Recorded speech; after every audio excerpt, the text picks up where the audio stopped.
기적은 이 벼랑 끝에서 시작되어집니다. 우리 찬양도 그런 찬양이 있지 않습니까? 나의 가는 이 길 끝에서 주님을 보리라. 이 벼랑 끝에 서게 되어지면 나의 힘으로도 나의 능력으로도 되질 않습니다. 그러니 우리는 하나님 앞에 나와서 하나님만을 간절히 원하고 간절히 바라고 도움을 요청할 수밖에 없기 때문에 그렇습니다. 지금 본문의 말씀은 이스라엘의 형편이 벼랑 끝에 선 모습입니다. 정말 이것 아니면 이제 하나님이 도와주시지 않으면 죽을 수밖에 없는 거죠. 그런데 지금 이스라엘이라는 그 무리 속에 두 부류로 나누어집니다. 한 부류는 백성들의 그룹이고 한 그룹은 모세와 그의 형 아론, 지도자 그룹입니다. 문제는 뭐냐면 이 위기 앞에 선 벼랑 끝에 선 이 이스라엘이 지금 백성들은 모세를 향하여 원망과 불평으로 반응을 합니다. 그런데 모세와 그에 또 따르는 무리들이 있었겠죠. 특별히 모세를 중심으로 한 그 무리들은 하나님 앞에 서서 지금까지 우리를 인도하시고 이끌어 주셨던 그 하나님의 역사를 보게 되면 분명히 우리를 구원해 주실 것이다. 구원을 이루시는 하나님을 너희는 가만히 서서 좀 봐라. 우리를 위하여 하나님께서 싸워 주실 것이다. 그러면서 하나님 앞에 부르짖어 기도합니다. 그 부르짖는 기도 소리를 들으시고 하나님께서 오늘 우리 본문을 주십니다. 지팡이를 든 손을 바다를 향해 내밀어라. 내밀어 바다를 갈라지게 하고 그 갈라진 바다 위를 가라. 이렇게 말씀합니다. 그래서 모세는 그 말씀에 순종해서 의지해서 손을 내밀었더니 바다가 갈라졌습니다. 육지같이 이스라엘 백성들은 그 길을 따라 건너게 됩니다. 애굽의 군사들도 이것을 보고 뒤따라왔다가 물에 다 수장되어져서 잠겨서 덮어서 죽게 되는 모습을 기록을 하고 있습니다. 백성을 보면서 우리는 원망과 불평으로 그 어떤 것도 이룰 수 없다라는 사실입니다. 가장 쉬운 방법이 뭐냐면 원망과 불평이에요. 내가 조금 불편하면 원망해버리고 내가 좀 손해를 보면 불만을 터뜨리면 간단하죠. 그런데 그것으로 인하여 얻을 수 있는 것은 단 하나도 없다라는 사실이죠. 이게 이제 우리가 성경을 통하여 교훈을 받아야 될 부분이라는 겁니다. 그리고 모세를 통해서 우리가 볼 수 있는 것은 뭐냐면 지금까지 하나님께서 우리를 인도하셨다면 앞으로도 주께서 우리를 인도하실 것이라는 그 믿음과 그 소망을 가지고 하나님이 어떻게 하시는가를 보라라는 거죠. 하나님이 앞으로 나를 어떻게 인도해 갈 것인가를 기다리라는 겁니다. 그러면서 하나님, 지금 이게 어떻게 된 겁니까? 지금 애굽은 우리를 쫓아와서 다시 붙잡아 가려고 우리를 죽이려고 달려오는데 우리는 피할 곳이 없습니다. 앞뒤로는 병풍처럼 쳐져 있는 성곽처럼 쳐져 있어서 도망도 갈 수도 없고 앞에는 홍해가 가로놓여져서 그것을 우리가 도망쳐서 지금 간들 살아남을 수 있겠느냐는 겁니다. 하나님, 어떻게 했으면 좋겠습니까? 그때 하나님께서 뭐라고 말씀하십니까? 지팡이를 든 손을 바다를 향하여 내밀어서 바다를 갈라지게 하라는 것입니다.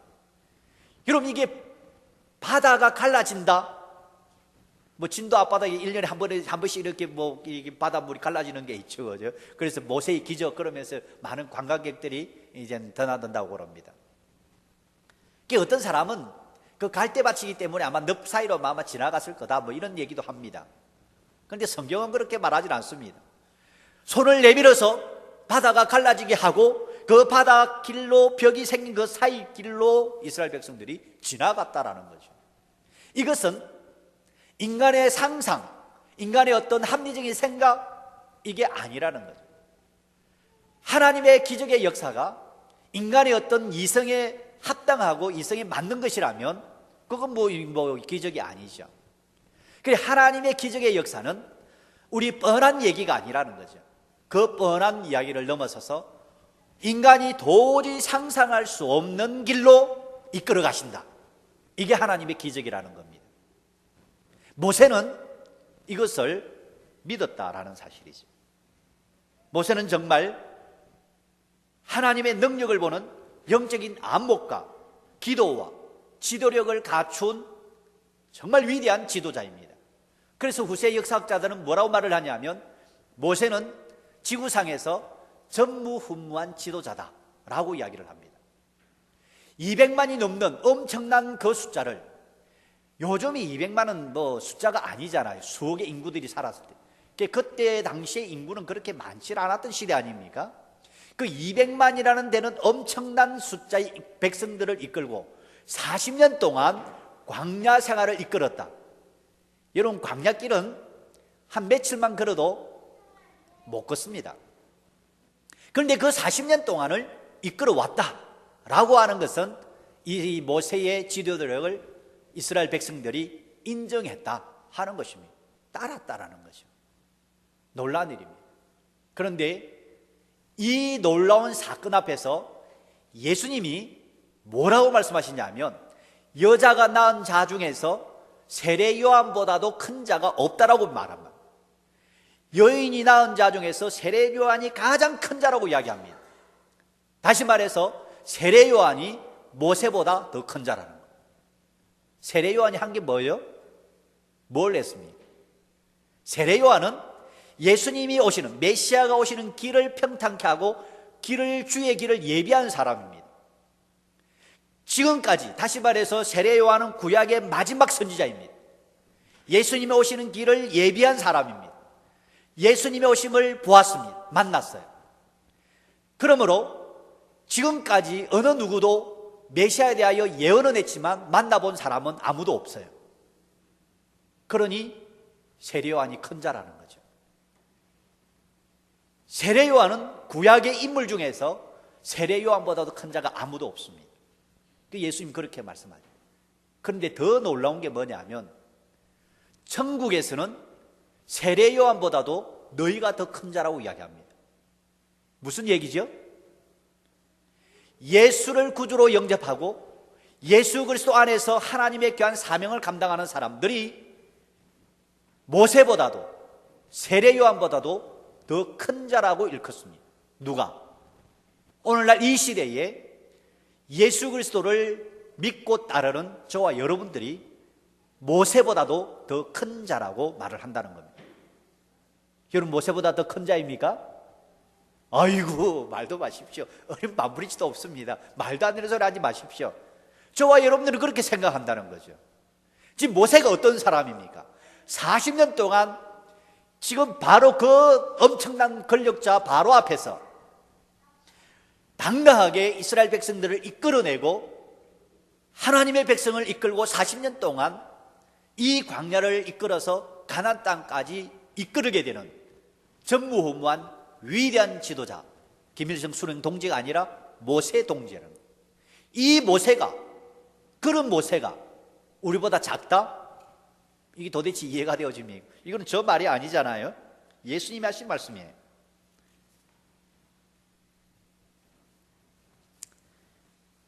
마태복음 11장 11절에서 분명히 그렇게 말씀하고 있습니다. 여인이 낳은 자 중에서 세례 요한보다도 큰 자가 없다. 그러나 천국에서는 너희가 더 큰 자다. 세례 요한보다도 큰 자라고 말을 합니다. 그러니까 여러분, 우리는 보통 사람이 아니라는 겁니다. 그런데 문제는 뭐냐면 이 세례 요한보다도 더 큰 자로, 모세보다도 더 큰 자가 되기 위해서 가만히 앉아 있으면 큰 자가 되느냐? 그게 아니라는 겁니다. 오늘 우리는 그것을 보아야 되는 거죠. 그래서 사도 베드로는 그리스도인을 뭐라고 말을 하냐면 베드로전서 2장 9절의 말씀을 보면 택하신 족속이요 왕같은 제사장들이요 거룩한 나라요 그의 소유된 백성이라고 했습니다. 우리를 뭐라고 표현합니까? 택하신 족속입니다. 왕같은 제사장입니다. 거룩한 나라라고 말을 합니다. 그러니 누구보다 더 큰 자란 얘기예요? 모세보다도, 세례 요한보다도 더 큰 자다. 여러분, 그렇게 생각이 듭니까? 엄청난 사람이죠. 엄청난 사람. 오늘 본문에서 하나님께서 이젠 이렇게 우리를 부르신 것은 무엇 때문에 그렇게 했는가? 베드로는 뭐라냐면 이렇게 하나님의 택하신 족속이요 왕같은 제사장이요 거룩한 나라로 우리를 부르신 것은, 그의 소유로 그의 백성으로 삼으신 것은 그 이유가 뭐냐면 하나님의 아름다운 덕을 선전하게 하려 하심이라고 말씀하고 있습니다. 왜 이렇게 했는가? 왜 우리를 모세보다도 더 위대한, 세례요한보다도 더 위대한 하나님의 사람으로 우리를 부르셨는가? 하나님 앞에 담대히 나아갈 수 있는 은혜를 우리들에게 왜 주셨는가? 그것은 하나님의 아름다운 덕을 선전하는, 선전이 뭐예요? 홍보하는 거죠. 자랑하는 거잖아요. 오늘 본문에서는 이것이 하나님의 영광이라고 표현을 하고 있습니다. 또한 그 31절을 한번 보십시오. 오늘 보면 31절을 여러분 보시면 뭐라고 표현을 하고 있습니까? 이스라엘이 여호와께서 애굽 사람들에게 베푸신 큰 일을 보았으므로 백성이 여호와를 경외하며 여호와와 그 종 모세를 믿었더라.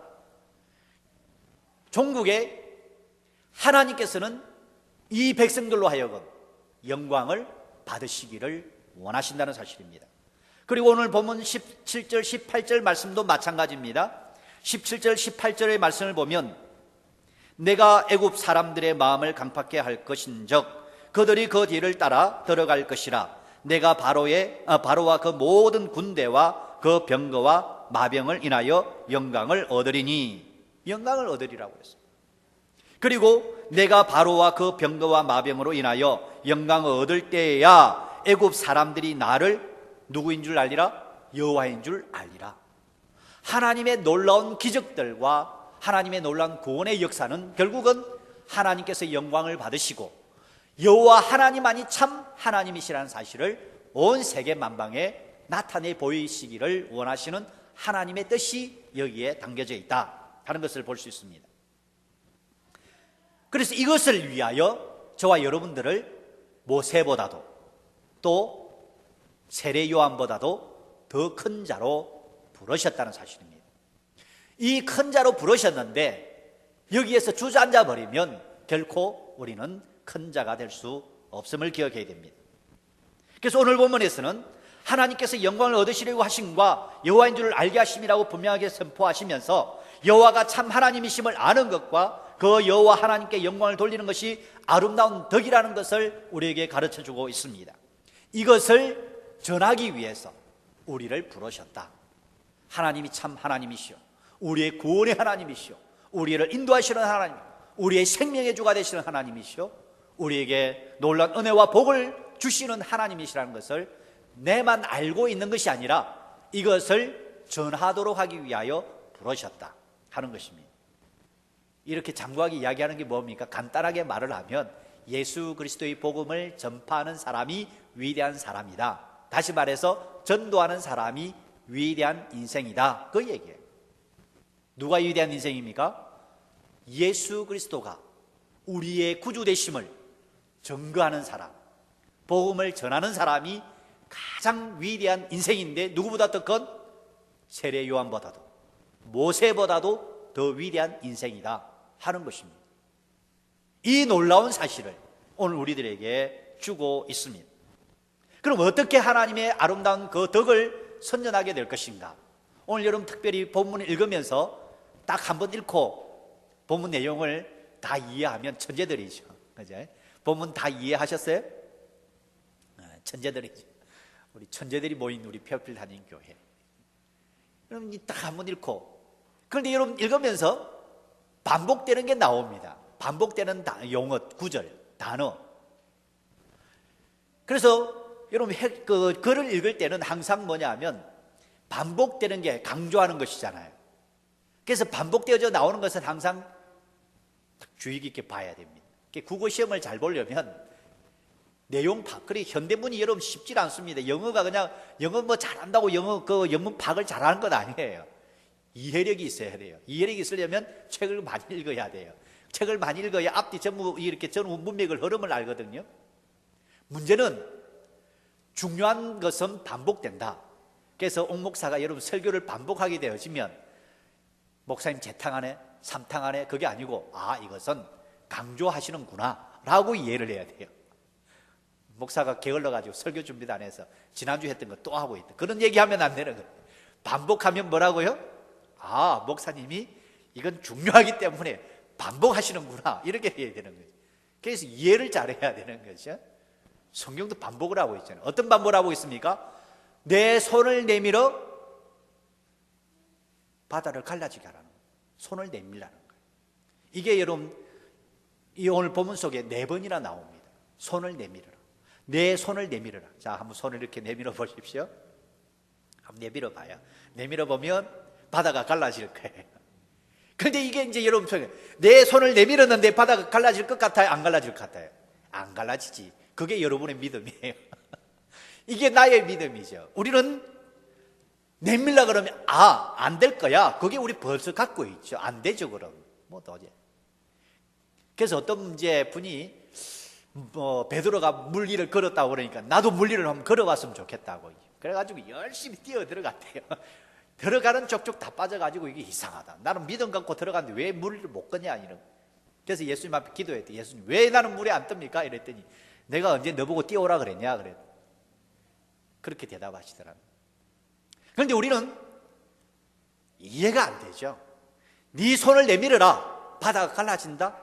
이게 됩니까? 그런데 하나님께서는 모세를 향해서 지팡이를 든 손을 내밀어라, 바다를 갈라지게 하라, 그 갈라진 바다 위를 육지같이 건너가라. 지금 하나님께서는 이것을 우리에게 보여주고 가라고 하시는 것이 아닙니다. 보여주질 않고 말씀만 하시는 거예요. 그런데 모세는 이것을 믿고 갑니다. 손을 내밀어라, 말씀에 의지하여 깊은 곳에 건물을 내리겠습니다라고 하는 제자들처럼 말씀에 의지하여 순종하겠습니다. 갑니다. 말씀에 의지해서 손을 내밉니다. 이 손은 무슨 손입니까? 믿음의 손이에요. 믿음의 손. 오늘 우리는 이 히브리서 기자가 분명하게 말씀하고 있는 것은 믿음으로 저희가 홍해를 육지같이 건넜으나, 믿음으로 건넜다라고 말하는. 홍해 어떻게 건넜습니까? 하나님의 능력으로 물벽이 생기고 그 길을 건너게 했는데 믿음으로 건넜다라고 히브리서 기자는 말씀하고 있습니다. 하나님은, 기적은 어떤 뻔한 것에서 일어나는 것이 아니라 우리가 상상할 수 없는 그런 환경 속에서 도저히 우리는 우리 인간으로서는 이제 도저히 더 이상 할 수 없다라는 그 벼랑 끝에서 하나님의 기적이 시작된다는 사실을 우리가 발견할 수 있습니다. 그러므로 우리는 하나님의 말씀에 토달지 말고 믿음으로 받아들이는. 그래서 믿음은 수용성, 하나님의 말씀을 받아들이는, 이게 믿음이라는 거예요. 그런데 여러분 이제 이렇게 톡톡 튀어나오는 것 있잖아요. 이렇게 씨를 뿌리는데 톡 튀어서 도망가 버리고, 어떤 이야기를 하는데도 톡 튀어서 다시 반사되어져 버리고. 여러분 이런 장난을 해보지 모르겠는데, 이렇게 하다가 이제 주먹질을 하잖아요. 그런데 벽에다 대고 주먹질을 딱 했는데 벽이 손이 탁 튕겨져 나오면 그 손은 정말 아파요. 그런데 주먹질 했는데 푹 들어가 버려요. 그러면 손이 안 아파요. 씨앗도 마찬가지고, 이야기도 마찬가지고, 우리 인간관계도 마찬가지고, 이게 튀어져 버리면 이게 말이 안 되는 거죠. 그런데 이게 수용이 되어지면 다 됩니다. 수용되기 위해서는 여러분, 우리는 마음문을 열어야만이 이게 수용이 돼요. 아무리 내가 뭐라 그래도 이게 마음문을 닫아버리면 수용이 안 되는 거죠. 여러분 그렇잖아요. 그릇에 바깥에 비가 아무리 내려도 이게 뚜껑을 닫아 놓으면 물이 들어갈 수가 없잖아요. 뚜껑을 열어야 물이 채워지는 거죠. 마찬가지, 그건 일반적인 원리죠. 하나님께서 말씀하시는데 노. 그럼 들어올 여지가 없죠. 아멘. 노멘이 아니라 아멘 할 때 이게 우리가 수용이 되어지는 거죠. 받아들이는 거예요. 여러분, 인간관계도 믿음의 신뢰가 세워지려면, 신뢰관계가 만들어지려고 그러면 수용해, 받아들여야 돼요. 이게 받아들임이 없으면 이 신뢰관계가 쌓이질 않습니다. 오늘 여기 이 모세의 손은 하나님께서 말씀하실 때 아멘으로 수용하는, 내 머리로는 이해가 안 되어집니다. 내 생각으로는 도저히 판단이 안 세워집니다. 하나님의 말씀이기에 아멘합니다. 하는 거죠. 여러분, 손을 내민다고 바다가 갈라지냐? 우리 인간으로서 할 수 없는 일이죠. 하나님이 말씀하셨기 때문에 손을 내밀어 그때 갈라지더라는 것입니다. 우리의 이성으로는 이해되지 않지만 하나님께서 우리에게 구원을 위해 싸우시는 것을 믿고 그 말씀을 수용한 것입니다. 지금 홍해는 물이 넘치고 있고 뒤에서는 지금 하나님께서 그래도 불기둥으로 구름기둥으로 막아주시니까 지금 하나님 막아주고 있으니까 지금 못 들어오고 있는 거 아니에요. 이런 사건을 보면서 이스라엘 사실 앞에서 이스라엘이 할 수 있는 것은 뭐냐? 두 가지나 나타났다고 그랬죠. 불평과 엉망으로 세월을 보낼 것인가? 아니면 모세처럼 하나님의 구원의 역사를 기다리면서 기도하고 하나님의 놀라운 손길을 기다리고 있을 것인가? 이것이죠. 오늘 이 모세의 모습을 통해서 우리는 믿음의 손을 가져야 된다 하는 것을 볼 수 있습니다. 그래서 하나님께서 말씀하셨기에 결과는 하나님께 맡기고 말씀을 믿고 손을 내민 것이다. 믿음 없이는 하나님을 기쁘시게 할 수가 없습니다. 그래서 모세는 이 믿음으로 하나님을 기쁘시게 할 수 있었다 하는 것을 우리에게 가르쳐주고 있습니다. 두 번째 손은 무슨 손입니까? 이 믿음은 행함이 없으면 아무 의미가 없어져 버립니다. 수용했습니다. 그러니까 하나님은 말씀하시잖아요. 우리는 듣습니다. 믿음의 단계가 그렇잖아요. 하나님은 말씀하시고 우리는 듣고 믿고 확신하고 결단해서 순종하는 거예요. 그때 열매가 나타나는 거예요. 이게 믿음의 공식이에요. 그래서 들음으로 우리는 믿음이 생긴다고 그러지 않습니까? 하나님의 말씀을 듣지 않으면 결코 믿음이 생겨날 수가 없습니다. 하나님은 말씀하시고 우리는 듣습니다. 듣는데 그냥 듣는 게 아니라 믿어야 돼요. 믿고 난 다음에 확신하죠. 그 다음에 결심합니다. 결심하고 난 뒤에 결심해서 우리 이제 애들 보통 깨우면 그러잖아요. 일어나라. 일어났어. 들어 누워 있습니다. 일어나긴 뭐 일어났어요. 들어 누워 있으면서 일어났다고 그래요. 그게 뭐냐? 일어났다고 하는 게 그 결심은 했죠. 일어나야지 하고 결심은 했지만 벌떡 일어나야만 일어난 거라는 얘기죠. 우리의 믿음도 하나님 앞에서 결심했다, 결단했다, 수백 번, 수천 번 해도 순종하지 아니하면 믿음이 완성되질 않는다는 거죠. 이 모세는 순종함으로 완성시켜 나갑니다. 이게 중요한 거죠.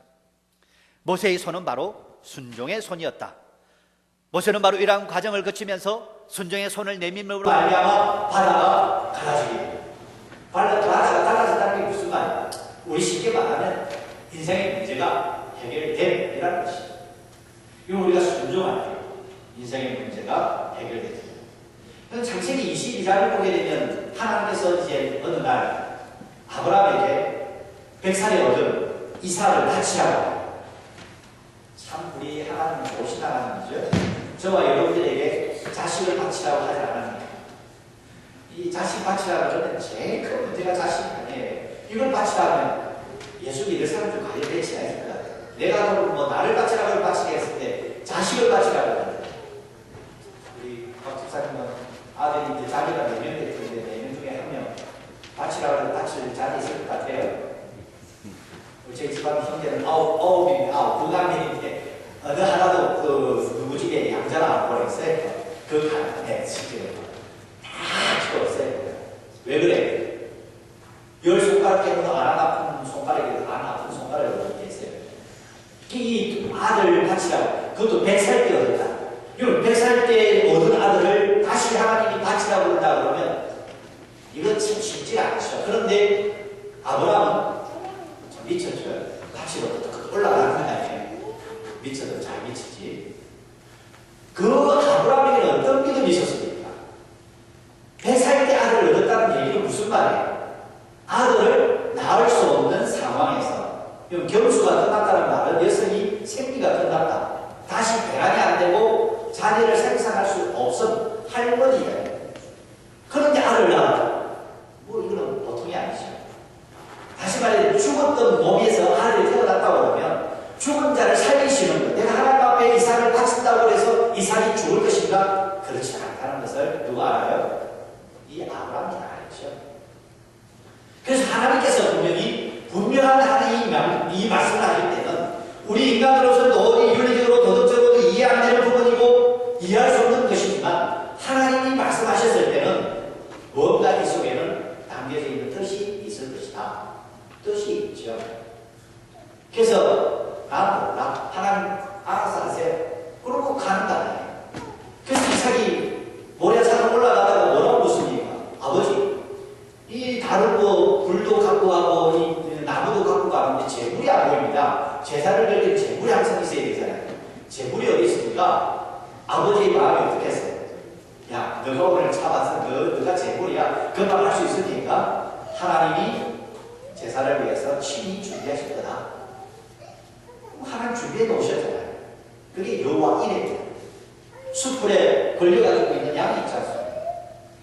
여러분, 하나님께서 우리에게 무리한 요구일 것 같은데도 불구하고 하나님은 이미 예배해 놓으시고 우리가 이해하지 못하고 우리가 알 수 없는 일이지만 하나님은 이미 그 계획 속에 다 예배해 놓으시고 준비해 놓으시고 우리에게 말씀하고 있다는 사실입니다. 이게 우리에게 얼마나 중요한 일인지. 그래서 우리에게 요구되어지는 건 뭐냐면 순종이라는 거죠. 이런 순종이 결코 쉽지 않습니다. 어떻게 쉬워요? 어려워져. 정말 어렵습니다. 말로 예수 믿을 것 같은 거 벌써 우리는 천당을 여러 수십 번 꼴몇 번 갔다 왔어요. 그러나 우리가 말로 예수 믿는 게 아니잖아요. 이 말씀에 순종하는 데까지 나가는 거리, 비록 짧은 것 같지만 거리는 짧지만 엄청난 중압감이 있는 부분. 여러분, 이 순종이 얼마나 어려운가? 참 어렵습니다. 여러분, 순종함 없이 얼마든지 제사는 드릴 수 있어요. 가인의 제사가 그렇지 않습니까? 하나님의 말씀에 순종하지 않으면서도 하나님 앞에 예배할 수 있습니다. 얼마든지 할 수 있어요. 그래서 교회 안에 거짓된 무리들 많이 있습니다. 우리 교회는 아니지만 여러분 많이 있어요. 그러니까 순종함이 없다고 하는 것은 결국 뭐냐면 거짓된 예배가 될 수 있다. 조심해야 돼. 그래서 가인은 얼마나 뭐 하나님 앞에 제사하잖아. 그럼 하나님 안 받으신 게 뭐예요? 순종함이 없어요. 하나님의 말씀을 따라 살지 않았다는 거죠. 그래서 사무엘상 15장 22절에는 순종이 제사보다 낫고 듣는 것이 수양의 기름보다 나아요. 이게 무슨 말이에요? 제사를 얼마든지 드릴 수 있고 수양의 기름을 하나님 앞에 드릴 수가 있다는 거죠. 순종하는 것이. 하나님 우리에게 요구하는 것은 순종. 이제 많은 사람들이 그럽니다. 이제 이 이민교회가 특히 그렇죠. 아, 주의 종에게 순종해야 됩니다. 왜 우리 목사님께 순종해야 됩니까? 이런 거죠. 이야, 무시무시한 분들 많아요. 왜 목사님께 순종해야 됩니까? 하나님 말씀에 순종해야죠. 네. 틀린 말입니까? 맞는 말입니까? 맞는 말 같은데 틀렸어요. 여러분, 우리는 하나님을 향하여 믿는 믿음의 소리라는 건 성도 간에, 목사와 성도 간에, 성도와 성도 간에, 온 교회 공동체 안에서는 사모 순종이 있어요. 사모 존중이라는 거죠. 이게 없으면 안 되죠. 목사의 말에도 순종할 수 있어야 돼요. 그럼 목사도 순종할 수 있어야 되죠.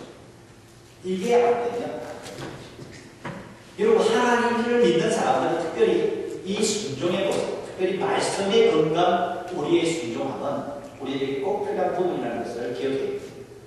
여러분, 모세가 순종하지 않으면 기적이 일어납니까? 일어나지 않죠.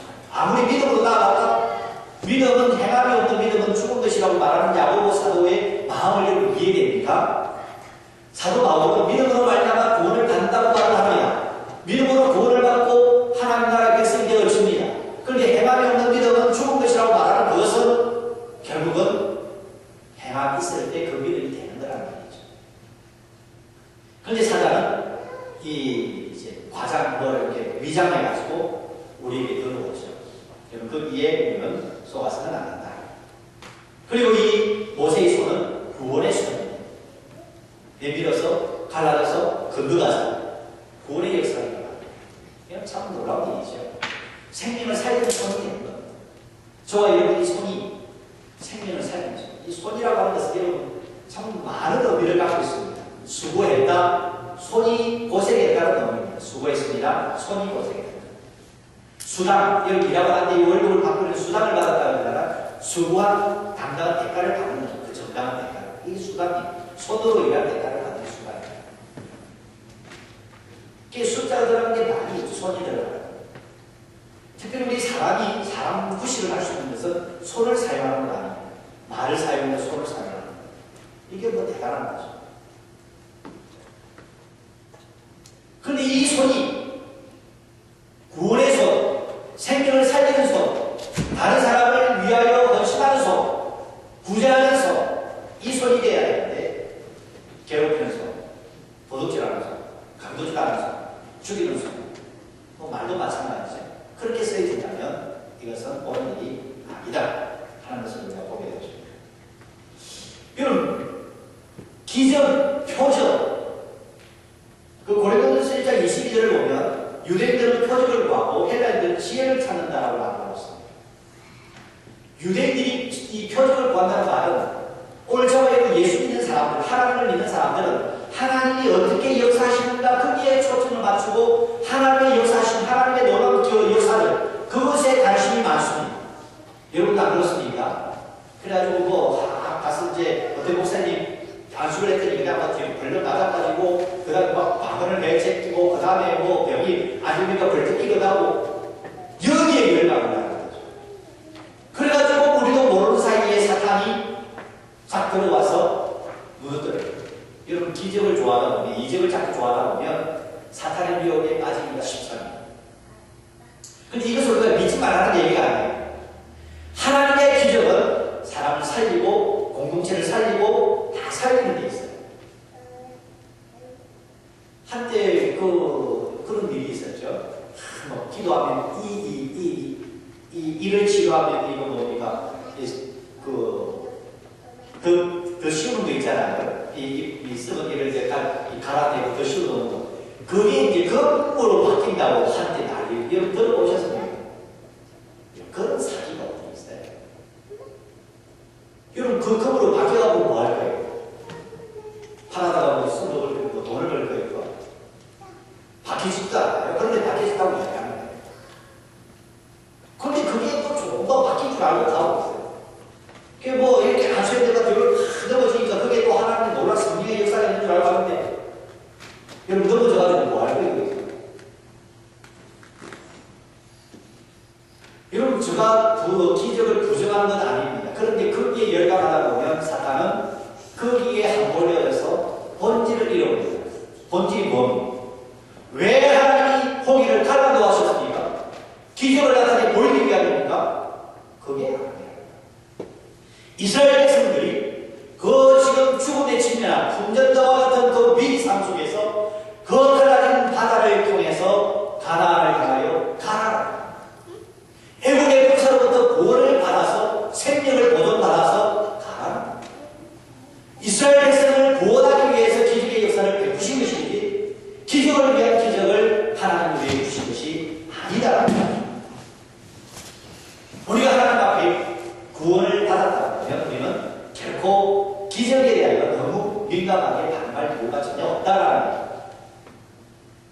그 기적이 없어도 예수를 믿을 수 있다면 그 기적이 없어도 하나님을 전폭적으로 의지하고 믿고 나아갈 수 있다면 그보다 더 큰 기적이 어디 있겠냐는 거죠. 여러분 오죽하면 하나님이 그런 기적이라고 모여서 예수를 믿게 하셨어요. 이 강력한 마음을 얼마나 하나님이 마음 아파하셨으면 그런 기적이라도 모여서라도 예수 믿게끔 하셨을까요? 기적을 보고 예수를 믿어야 될 판이라면 나 같은 사람이 이런 불행한 사람이 어디 있는가 그렇게 생각해요. 그렇게 생각되어집니까? 그런 거예요. 얼마나 강팍했으면 기적이라도 이렇게 해서 다리를 분질해서라도 예수 믿게 했을까? 믿음 공평이겠지만 이런 거죠.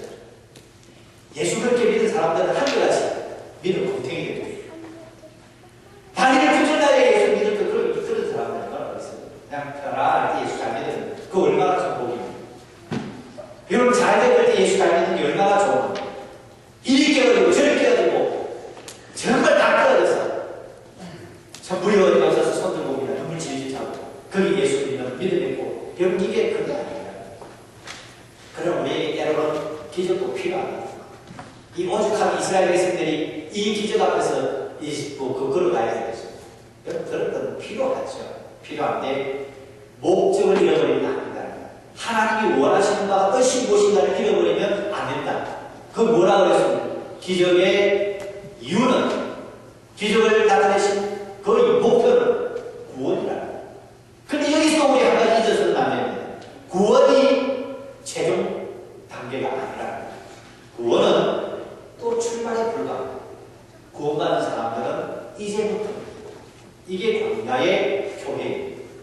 구원받은 사람들 이 홍해를 건너서 구원받은 백성들이 40년 동안 광야 생활을 해 나가야 한다는 것입니다. 이게 교회 생활, 그 광야 생활에 여러 가지 또한 일들을 많이 만나게 되어집니다. 그러나 유월절 사건을 통해서 생명을 구원받고 이 홍해를 통해서 사도 바울이 말하는 홍해를 걷는 것을 세례라고 표현했습니다. 죄의 사함을 받고 구원을 받는 것으로 표현했습니다. 그러니까 출애굽을 통해서 홍해를 건너고 이제 요단강을 건너서 가나안 땅까지 들어가는 그런 모든 여정이 바로 예수 그리스도께서 십자가에 죽으시고 피 흘려 죽으심으로 우리를 구원하신 그 구원의 여정의 모습을 그대로 담아내고 있습니다. 그래서 우리는 그것을 통해서 하나님의 사람으로서 구원받은 사람은 그 구원이 최종 목적이 아니라 구원은 하나님의 아름다운 덕을 선언하는, 아름다운 덕이라고 하는 것은 하나님의 이름이 참 하나님 되심과 하나님의 이름이 영광스럽게 되는 것이 아름다운 덕이라고 했습니다. 그 아름다운 덕을 선전하는 데까지 나아가서 다른 사람을 또한 살리는 데까지 나아가야만이 이게 우리가 가지고 있는 구원받은 사람들의 모습이라는 것입니다. 그래서 우리는 이 기적이 우리를 뭐 어떻게 해주는 게 아니라 기적을 통해서 구원에 이르게 하시고 그 구원은 우리 인생의 출발이 된다는 사실을 기억하면서 예수 그리스도의 복음을 전하는 구원의 손이 될 때 모세보다 또 그 모세보다 더 큰 세례요한보다, 세례요한보다도 더 큰 우리가 될 수 있다는 것입니다.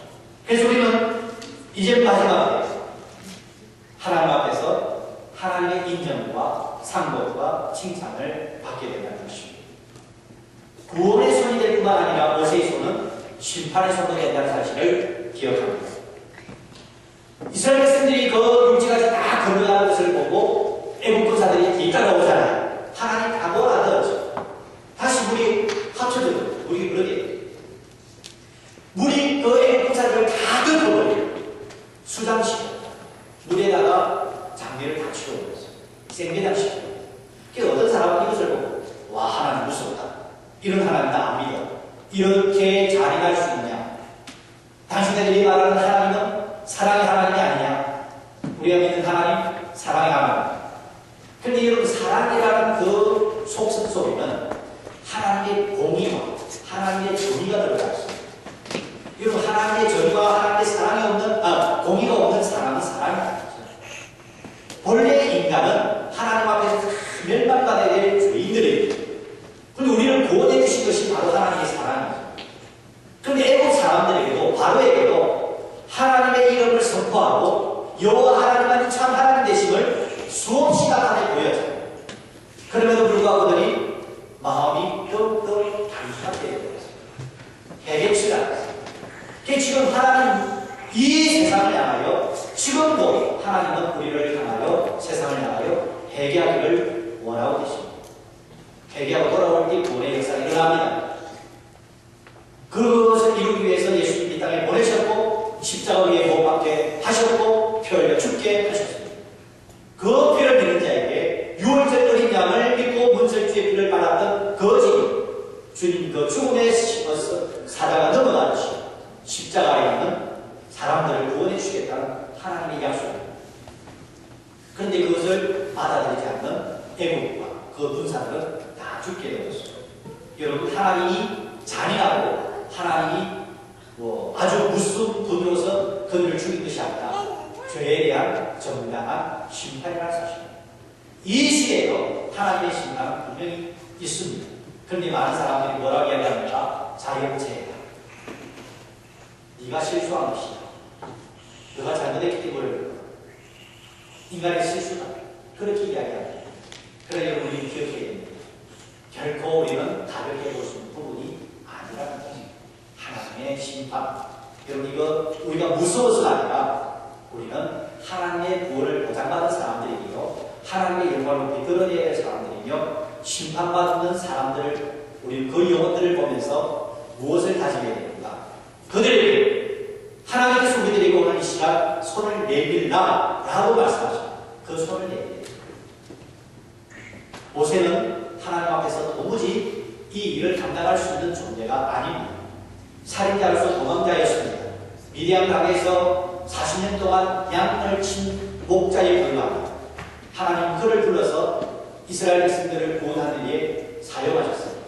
그 모세의 손은 하나님의 특별하신 은혜를 입은 은혜의 손, 그 은혜의 손이 이스라엘 백성들을 구원해냈습니다. 그런데 문제는 중요한 것은 뭐냐면 하나님은 사람을 통하여 이 놀라운 구원의 역사를 이루어 나가십니다. 모세가 아니더라도 다른 사람을 통해서라도 분명히 하나님은 이 구원의 역사를 이루게 하셨을 것입니다. 하고야 마실 뿐입니다. 그런데 모세를 들어서 사용하셨습니다. 모세를 쓰셨습니다. 모세는 하나님 앞에서 쓰임을 받았습니다. 이것은 전적인 하나님의 은혜입니다. 그러므로 모세는 하나님 앞에서 원망할 수도 없고 불평할 수도 없습니다. 다만 하나님 앞에서 내 같은 존재가 쓰임받았다는 것에 대해서 감사와 찬송으로 나아갈 수밖에 없는 것입니다. 이 시대에 개인적으로 봐도 마찬가지고 교회적으로 봐도 마찬가지입니다. 민족적으로 봐도 마찬가지입니다. 영국이 한때는 아름답게 하나님 앞에 쓰임받았습니다. 영국이 하나님을 버리고 망한다고 해서 영국 교회가 문을 닫는다고 해서 하나님의 나라가 문 닫는 건 없습니다. 한국 교회가 한때 지금 엄청나게 부흥성장을 했습니다. 성장이 멈췄다고 말합니다.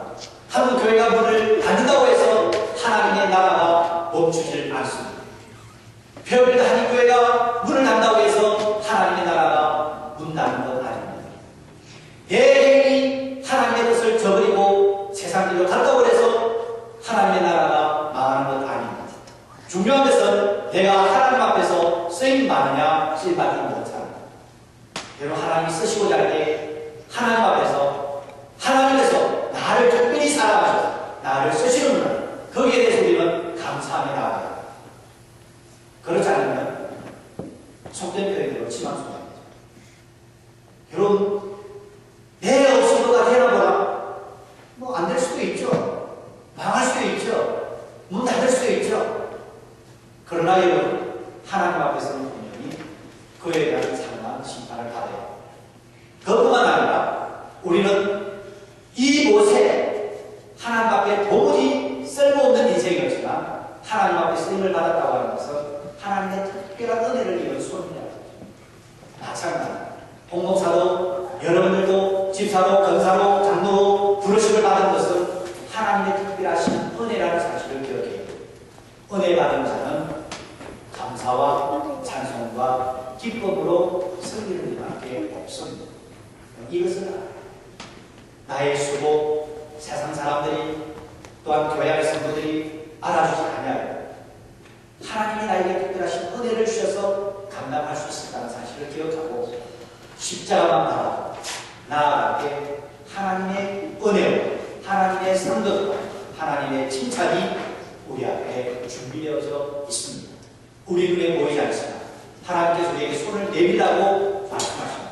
그 손을 내밀라고 하는 그 말씀 앞에 믿음, 순종함, 구원의 역사, 은혜의 역사가 나타나는